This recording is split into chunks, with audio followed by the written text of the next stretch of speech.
Алло. Приветик, Эрмешка. Кто это?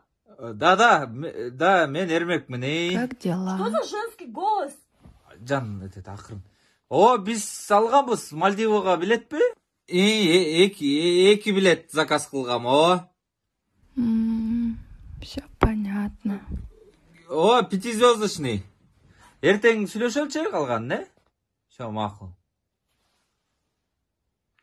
Жан, ты что, купил путевку на Мальдивы?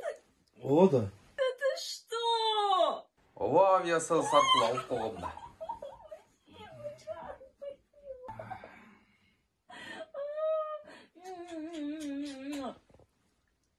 Все, жаным, жақсы.